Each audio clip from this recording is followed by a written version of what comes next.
Around 65 million years ago, the age of the dinosaurs ended with a cataclysmic strike from the skies. In the silence that followed, forests began to reclaim the earth. Towering canopies stretched across Africa and Asia, their branches heavy with fruit, insects, and new possibilities. It was here, among the shifting leaves and filtered light, that the earliest primates appeared. They were small, fragile, and unremarkable at first glance, creatures clinging to survival in a dangerous world newly cleared of giant reptiles. Yet within their movements lay the first faint traces of a story that would eventually belong to us. These primates were adapted to a life in trees. Their hands and feet were flexible, their eyes forward-facing, and their movements quick. Depth. Perception helped them leap from branch to branch, and their fingers allowed them to grasp food with greater precision than most mammals. Unlike the lumbering dinosaurs before them, these creatures survived not by size or strength, but by adaptability. They were opportunists, able to adjust as climate shifted and forests spread. Over millions of years, the Earth's climate was anything but stable. Tropical forests that once blanketed vast areas began to shrink and fragment. Shifts in rainfall patterns and the slow movement of tectonic plates altered the landscape. With each change came pressure, and with pressure, adaptation. Some primates remained in dense forests, continuing the ancient life among the treetops. Others, forced by scarcity, ventured toward more open woodland edges. In these margins, survival demanded new strategies, new behaviors, and new ways of interacting with the world. The fossil record gives us glimpses of these changes. In Africa and Asia, species like Egyptopithecus and Proconsul emerged, bridging the gap between earlier tree dwellers and the apes that would follow. They were small-bodied, often no larger than a house cat, but their skeletal structures show hints of what was to come. Flexible shoulders and grasping hands pointed toward climbing skills, while their teeth revealed diets that included fruit, leaves, and insects. Each adaptation was subtle, but over generations, these traits compounded, setting the foundation for more complex creatures. The story of primates is not simply about anatomy. It is about perception and awareness. Forward-facing eyes brought stereoscopic vision, the ability to judge distances with precision. This was not only useful for leaping between branches, but also for recognizing subtle shifts in movement. Predator lurking, a fruit ripening, or a rival approaching. With sharper vision came more complex interactions, and with more complex interactions came the beginnings of social life.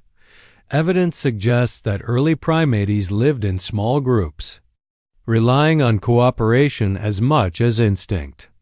Together they could watch for predators, raise young, and defend access to food. Group living demanded memory, recognition, and rudimentary communication. It required the ability to distinguish between friend and rival, ally and outsider. These were not yet humans, nor even close, but within these small social groups, the faint outlines of human society were taking shape. The forests of Africa were not static havens. Over time, global cooling events transformed dense canopies into patchier woodlands. Grasslands expanded, and predators adapted to open environments began to dominate. For primates, this was a profound challenge. Clinging to the safety of trees was no longer always possible. Some lineages disappeared entirely, unable to adjust. But others hesitated on the edge of the forests, testing the ground beyond. It is here that we begin to sense the turning point. Those who ventured out were forced to adapt in ways that would eventually lead toward humanity. Greater mobility was required, as was the ability to exploit a wider range of foods.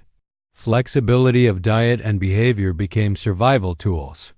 Those who could only thrive in the old ways, the dense canopies of a disappearing past, faded from The story. Scientists piecing together this ancient narrative find not a straight line, but a branching tree.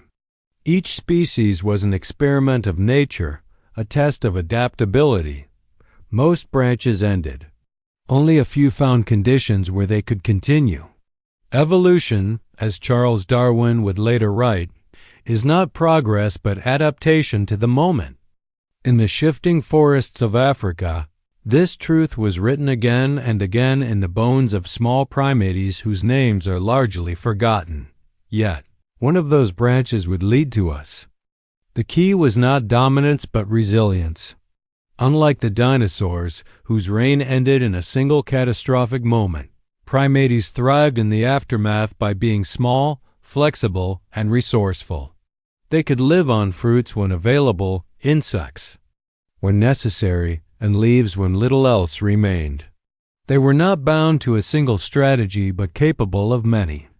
This versatility was the quiet inheritance they carried forward. Archaeological sites, such as the Fayum Depression in Egypt or the Rift Valley in Kenya, have yielded fossils that tell fragments of this early story.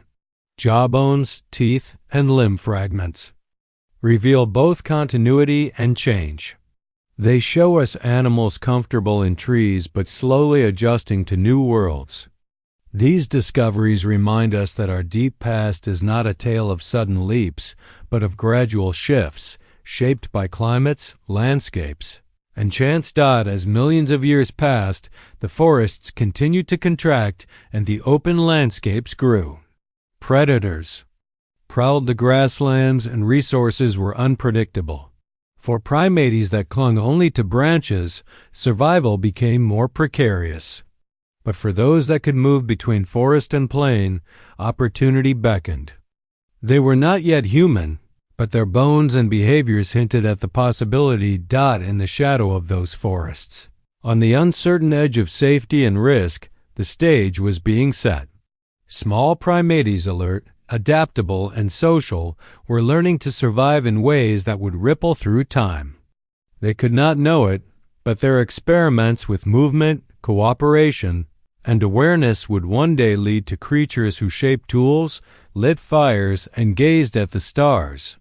The age of the primates had begun, and in their silent, cautious steps, between canopy and ground, the first hints of humanity stirred. What started as survival among the trees would soon carry them into the open world toward a destiny that demanded they stand upright and walk into the unknown. Around 6 million years ago, East Africa began to change. Tectonic shifts and cooling climates transformed thick forests into scattered woodlands and open grasslands. Where once branches had offered cover and fruit hung in abundance, now there were stretches of open ground, broken by sparse trees and thorny shrubs. For primates long adapted to the canopy, the world was shifting beneath their feet. And with that shift came a decision forced not by choice but by survival: to cling to the dwindling forests or to step into the open. It was in this unstable landscape that the first signs of upright walking appeared. Fossil evidence points to species like Sahelanthropus chidensis, Aurorintuganensis, and later Ardipithecus ramidus. They were not yet fully human, but they carried a defining trait that would shape everything to come. Their anatomy shows hips, spines, and leg bones, beginning to support bipedal motion. They still climbed trees for safety, but increasingly, they walked on 2 legs when they moved across open ground. The reasons for this shift were as practical as they were transformative. On the savanna, standing upright gave advantages. It lifted, eyes above tall grasses, scanning for predators or distant trees. It freed hands to carry food, gather wood, or cradle infants. It allowed movement across distances with greater efficiency than knuckle walking. Bipedalism was not a sudden leap. It was a gradual accommodation, shaped by countless generations. But in time, it redefined what it meant to be part of the human lineage. The fossil record provides haunting fragments of this transition. In the Ethiopian desert, the remains of Ardipithecus ramidus, a female nicknamed Ardi, show a creature who lived 4.4 million years ago. Her pelvis hints at upright walking, while her long arms and grasping feet reveal she was still comfortable in trees. Ardi's world was one of both forest and savanna, a transitional landscape where survival required versatility. She is not yet the human we would recognize, but she represents the experiment of nature pushing our ancestors toward the ground. Later came Australopithecus afarensis, living between 3.9 and 3 million years ago. Their fossilized remains tell a clearer story of upright life. The most famous of them all, discovered in 1974 in Ethiopia, is known simply as Lucy. Barely over a meter tall, her skeleton is unmistakably bipedal. Her pelvis, femur, and knee joint reveal that walking upright was not a rare adaptation, it was central to her species. With Lucy, the shadow of doubt lifted. By this time, humans' distant ancestors were fully committed to the ground. Other evidence comes not just from bones, but from the earth itself. In northern Tanzania, at Laetoli, a layer of volcanic ash preserved footprints left some 3.6 million years ago. These tracks, likely from Australopithecus afarensis, show two individuals walking side by side. The impressions of their feet reveal arches and aligned big toes, distinct from the grasping feet of earlier primates. They walked as we walk, placing one foot in front of the other, leaving behind proof of a path that would one day circle the world. Bipedalism was not without costs. Walking upright exposed the body to predators on open ground, slowed climbing speed, and placed new strains on joints and spines. Childbirth became more difficult as pelvises narrowed for upright walking, while brains began to enlarge. Yet the advantages outweighed the risks. The ability to travel long distances, gather diverse foods, and free the hands for carrying tools or children gave upright walkers a survival edge. Step by step, generation after generation, the experiment of walking upright became irreversible. For scientists, these fossils are more than bones. They are the turning points of human history written in anatomy.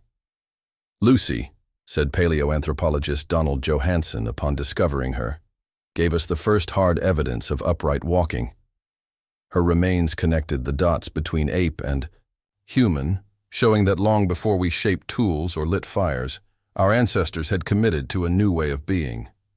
This shift had profound consequences for social life.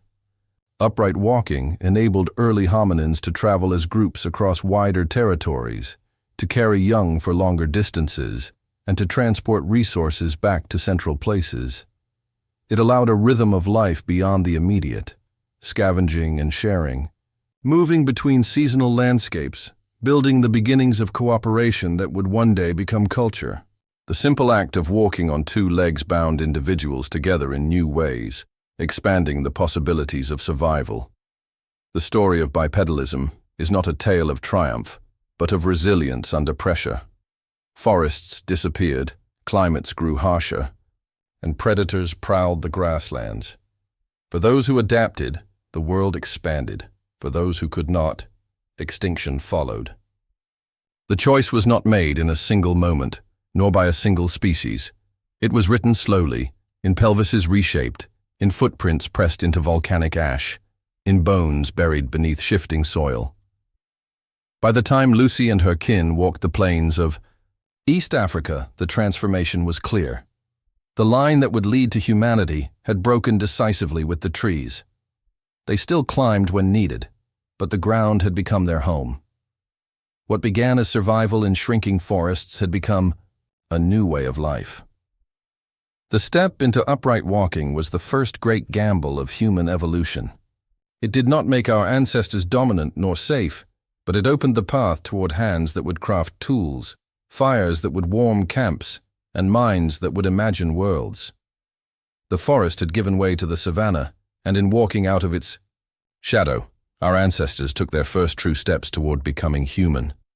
If you're enjoying the video, hit that subscribe button and drop your country's name in the comments.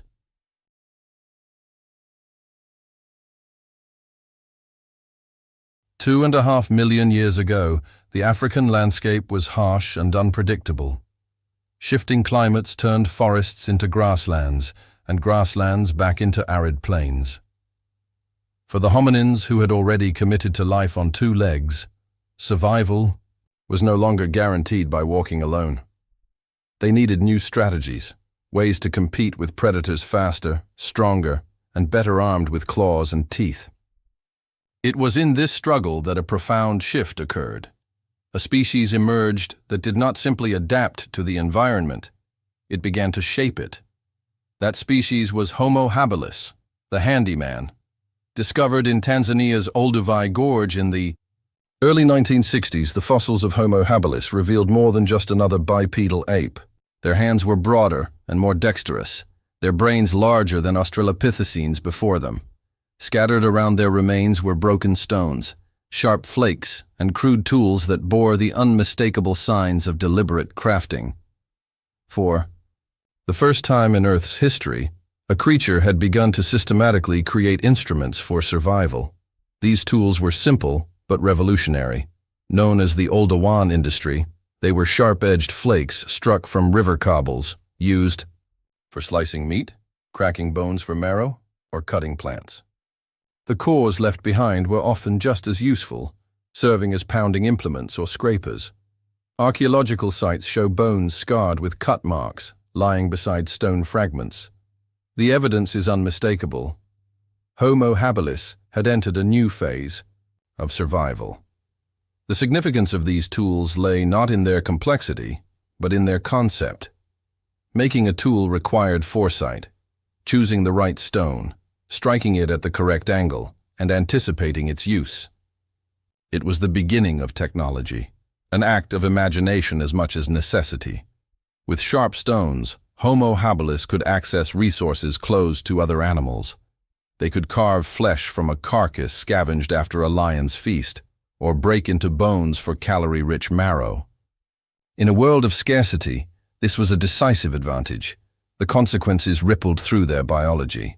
A diet enriched with meat and marrow provided higher energy, fueling brain growth. Over generations, brains expanded, giving rise to sharper memory, problem-solving, and social interaction. The relationship was cyclical. Better tools led to better diets, which supported bigger brains, which in turn imagined even better tools. Evolution had found a feedback loop that would drive humanity forward. Archaeological evidence paints vivid scenes of these early toolmakers. At sites like Kubi Fora in Kenya, clusters of stone fragments and butchered bones suggest repeated activity, places where groups returned to process food. These were not permanent homes, but they were shared spaces where survival became collective. The act of making and using tools may have reinforced social bonds, teaching younger members, coordinating hunts, and dividing tasks. The first sparks of culture were being struck from stone. For paleoanthropologists, the discovery of Homo habilis was a revelation. "We had in our hands," Louis Leakey wrote after unearthing the fossils at Olduvai, "evidence that man's earliest ancestor was not just a thinker, but a maker." The name habilis was chosen deliberately. It captured the defining trait of this species, their ability to turn imagination into action through their hands. But this new way of life was not without danger. Tool use brought Homo habilis into direct competition with predators. Scavenging meant approaching carcasses before hyenas or lions had finished. The risk of confrontation was constant. Some fossils bear the marks of predator teeth, reminders that these early humans were not yet masters of their environment. They walked a thin line between ingenuity and vulnerability, testing the edges of survival with each stone flake struck. The world around them was also shifting. Climate fluctuations continued to reshape Africa, creating cycles of abundance and drought. For Homo habilis, this demanded flexibility. Their tools allowed them to expand diets and move into varied environments, but their existence was still precarious. They lived in small groups, likely fewer than 20 individuals, bound by necessity. They had no permanent shelters only temporary camps, moving with the rhythms of the land. Yet even in this fragile existence, something remarkable was taking place. The use of tools introduced the concept of transformation. The world was no longer accepted as it was given. Stones could be reshaped, carcasses unlocked, landscapes altered. This was the dawn of human agency, a recognition, however dim, that survival could be crafted, not just endured. Homo habilis would not endure forever. After roughly 500,000 years, their lineage gave way to more advanced species, including Homo erectus. Their tools, while groundbreaking, remained basic compared to what came next. But their importance cannot be overstated. They marked the threshold between instinct and invention, between reacting to the world and reshaping it. From the scattered stones of Olduvai Gorge to the butchered bones along ancient riverbeds, Homo habilis left behind a legacy written not in words but in action. They showed that hands guided by thought could change destiny. Theirs was a brief chapter in the vast sweep of human evolution, but it was the one where the spark was lit, the spark of ingenuity that would carry humanity into fire, across continents, and eventually into civilizations. With every flake struck from stone, they stepped further away from the apes that had clung to forests. The ground beneath them was still dangerous, the predators still stronger, but for the first time, these small beings held in their hands a power that gave them hope. Tools would not make them invincible, but they had altered the rules of survival. The journey of humanity was no longer about endurance alone, it was about imagination. And with imagination, even the most fragile creature could change the course of history. Nearly 2 million years ago, a new figure began to stride across the African landscape. Taller, stronger, and more enduring than their predecessors, Homo erectus marked a profound turning point in the human story. They were the first of our ancestors whose bodies began to resemble our own. Longer legs for walking, shorter arms for balance, and a more efficient frame built not just to survive but to travel. With them, humanity stepped onto a larger stage, the open plains, the distant horizons, and eventually the far reaches of the world. The fossils of Homo erectus, found from East Africa to China and Indonesia, tell us they were pioneers. Their brains, averaging nearly 1,000 cubic centimeters, were significantly larger than Homo habilis. Their tools, too, showed a leap in sophistication. The Aculean hand axe, shaped from stone into a teardrop form, was versatile and durable. With one edge, they could cut meat, with another, carve wood, with its point, pierce hide. Unlike the simple flakes of their ancestors, these tools required planning and symmetry. To shape them was to imagine form before striking stone. But the defining legacy of Homo erectus was not just in their tools or their bodies. It was in their mastery of fire. Archaeological sites such as Wonderwork Cave in South Africa show traces of hearths more than 1 million years old. Burned bones and ash layers suggest these early humans had begun to control flames. Fire was not discovered once. It had to be learned again and again, passed down as knowledge within groups. For Homo erectus, fire transformed existence. With fire came warmth against the chill of nights, protection from predators, and the ability to cook food. Cooked meat softened and released more nutrients, while roasted tubers and plants became easier to digest. This altered diet may have fueled further brain growth, creating a cycle of development that would echo through the generations. Fire also changed social life. Groups could now gather around flames, sharing food and perhaps the beginnings of communication that stretched beyond immediate survival. The hearth became not just a tool, but a center of community. The endurance of Homo erectus was equally revolutionary.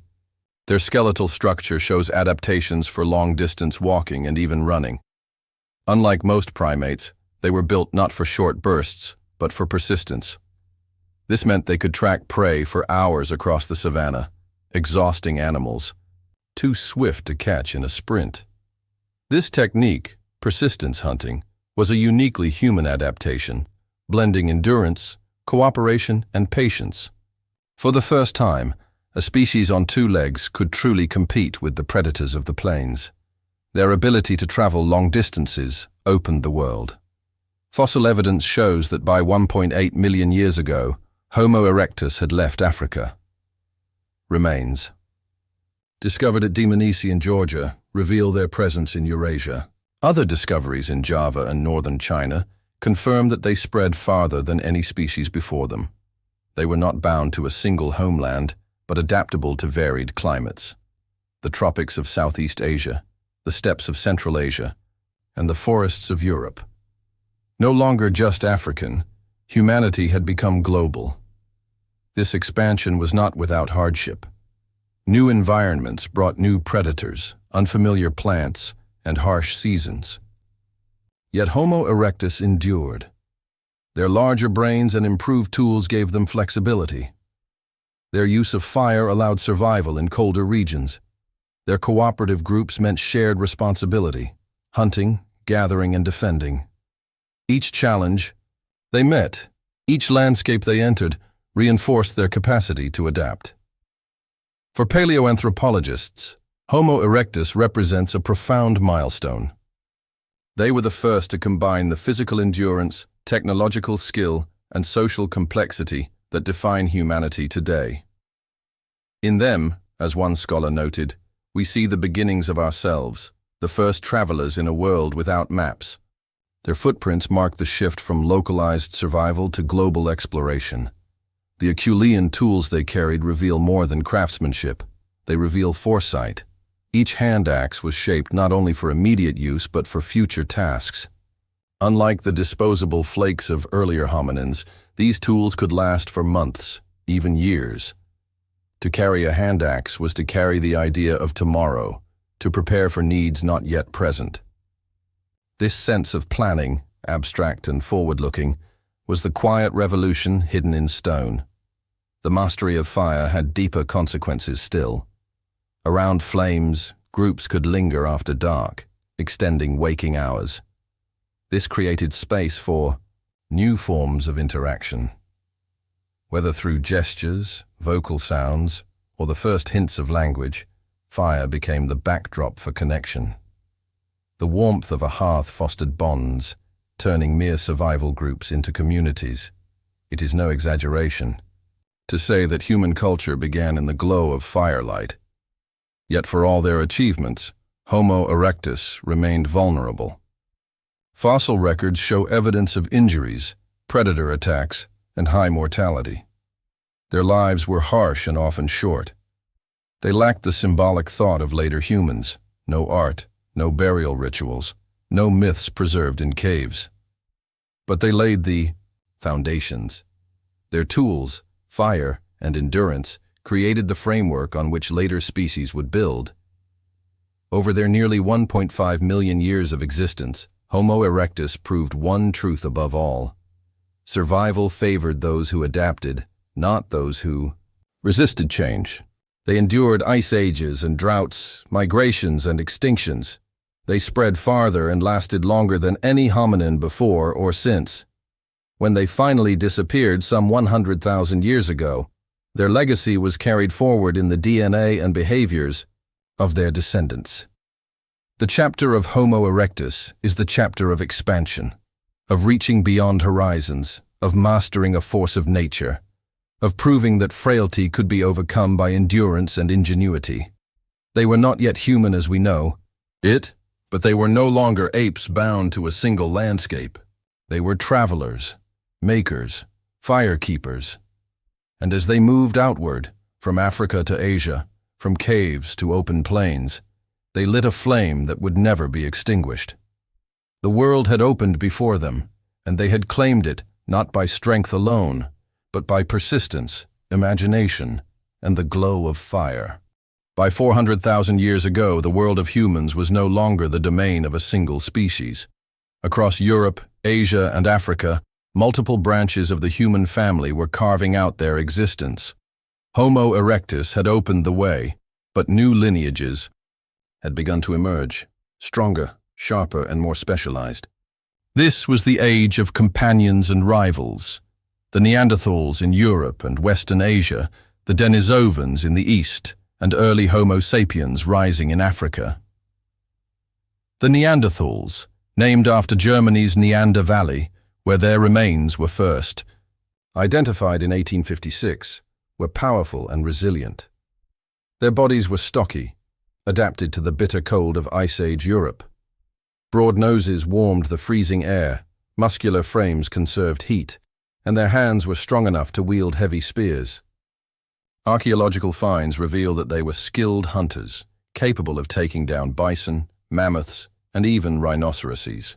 Their lives were brutal, but they endured, not as primitive brutes, as once wrongly imagined, but as intelligent survivors.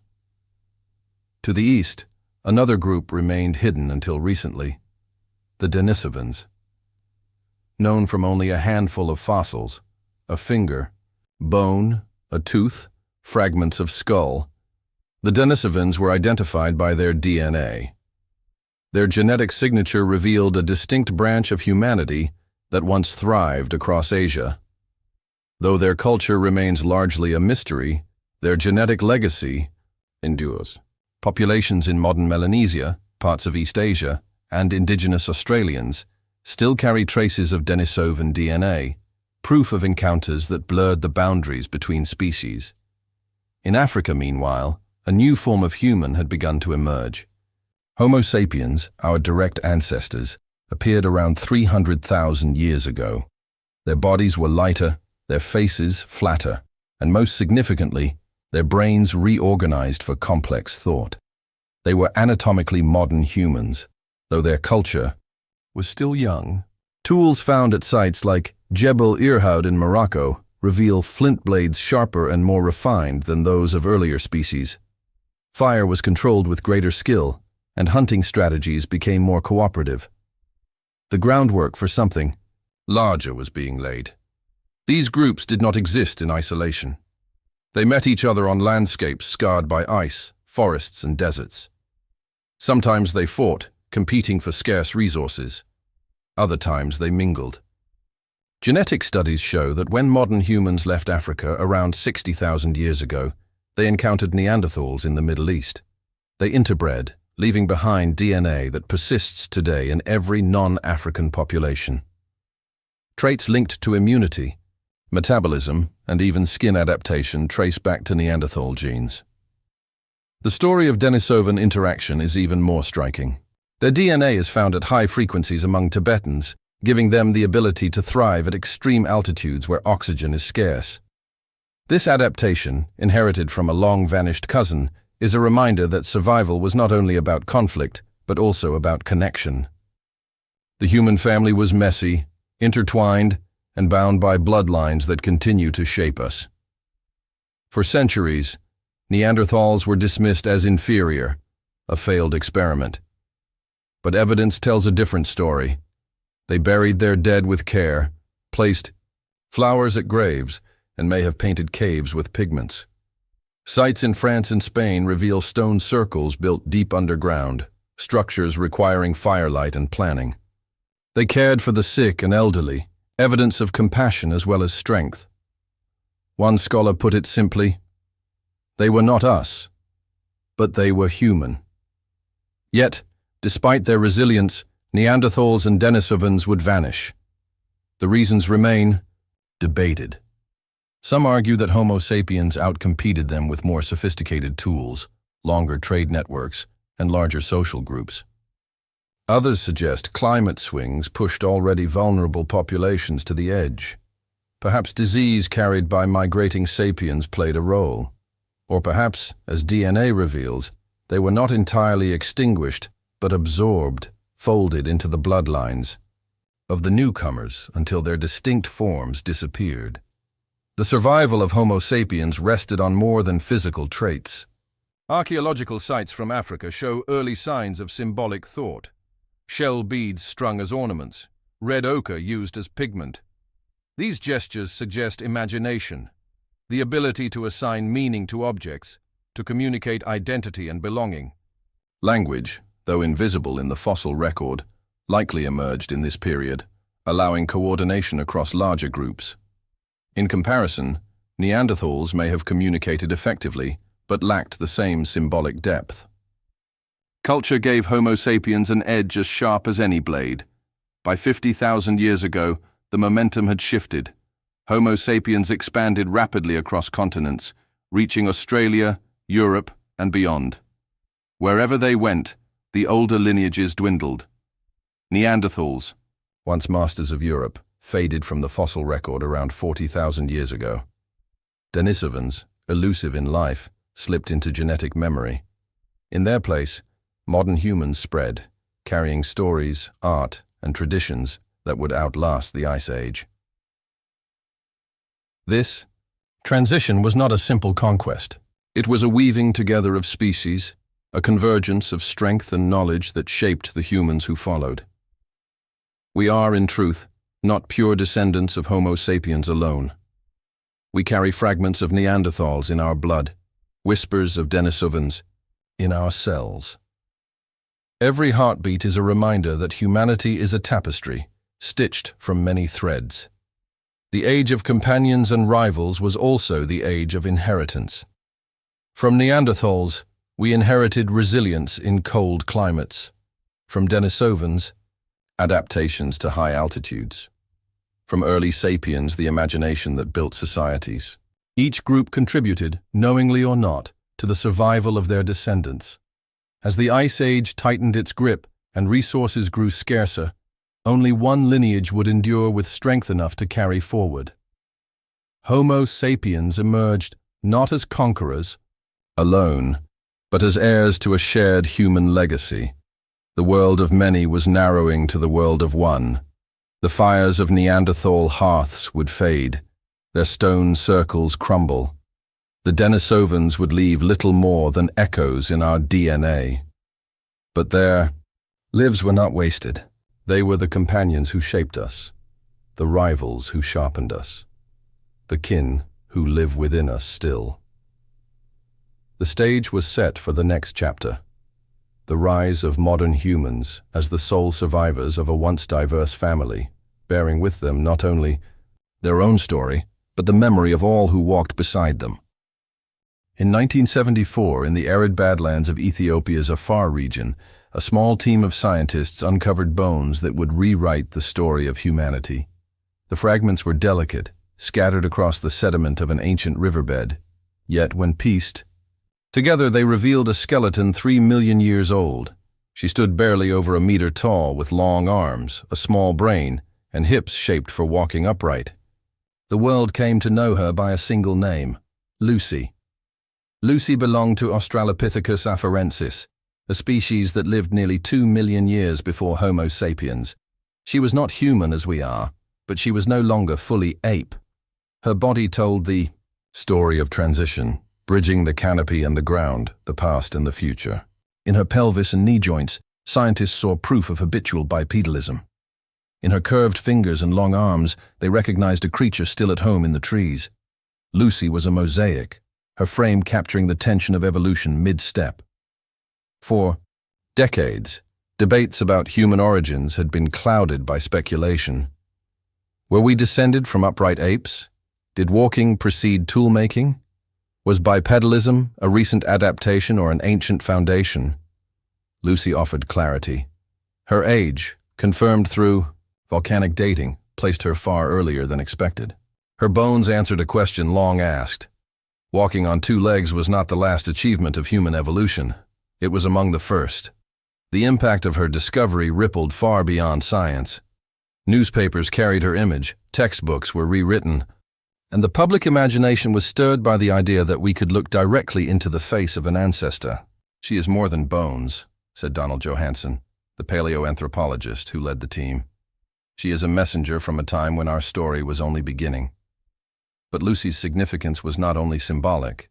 She reminded us that human evolution is not a straight ladder, but a branching tree.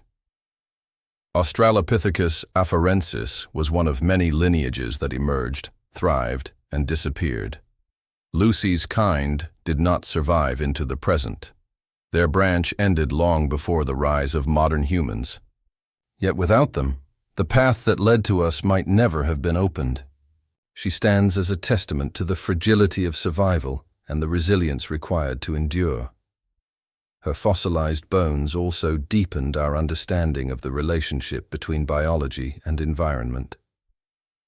Lucy lived at a time when Africa's climate was fluctuating, forests giving way to grasslands. The ability to walk upright meant accessing resources beyond the canopy, carrying food across distances, and scanning the horizon for danger. It was not progress for its own sake. It was adaptation, a response to shifting landscapes. In her hips and legs, the story of survival was written in bone. Lucy also humanized our past in unexpected ways. Standing upright meant freeing the hands, not only for gathering, but eventually for shaping. Though Lucy herself left no tools, her descendants would. She was a step on the long road toward craftsmanship, language, and society. In her fragile frame, we glimpse the seed of what would later become technology, art, and culture. The site of her discovery, Hadar, has since yielded hundreds of other fossils, representing dozens of individuals. Together they reveal that Lucy was not alone but part of a community, a population living in groups much like primates do today. They likely shared food, raised young, and defended themselves collectively. Her bones, though singular in fame, are part of a wider story. The gradual, collective shaping of humanity through countless lives now forgotten. For modern humans, Lucy's story carries a lesson in humility. She reminds us that our existence is not inevitable, but precarious. We are the survivors of many lineages, heirs to branches that snapped in the wind of extinction. Lucy's kind perished, yet in their brief tenure they carried forward the experiment of walking upright. From them, others would inherit, until eventually, our species emerged. To look at Lucy is to see both how far we have come and how easily it might never have been. Her skeleton also challenges the notion of human uniqueness.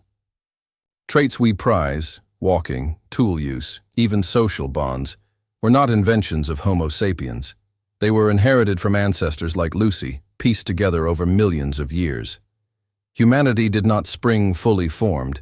It was built step by step, adaptation by adaptation, sacrifice by sacrifice. Lucy stands as a reminder that the line between ape and human is not a sudden break, but a continuum. Today, Lucy rests in the National Museum of Ethiopia, preserved as a treasure of science and heritage. A replica travels the world, displayed in museums from Houston to Tokyo. Visitors stand before her small frame, struck not by her size but by her significance. Children peer into the glass, adults linger in silence, and all are confronted with the same realization. This fragile being is part of us. In the end, Lucy is not remembered because she was extraordinary in life, but because she was ordinary in death. She was one among thousands, living in a world both hostile and beautiful, facing predators, hunger, and uncertainty. What sets her apart is the accident of preservation, the fortune of discovery, and the truth her bones revealed. Through her, we see that history is not only kings and battles, but the quiet persistence of life itself. Lucy's legacy is the reminder that humanity is a story still unfolding. We are not the pinnacle, but a continuation, bound by threads to creatures who once balanced between trees and savannas. In her silent frame lies a question: what will we do with the inheritance she began? If you enjoyed this video, hit the like button, subscribe, and tell us where you're watching from.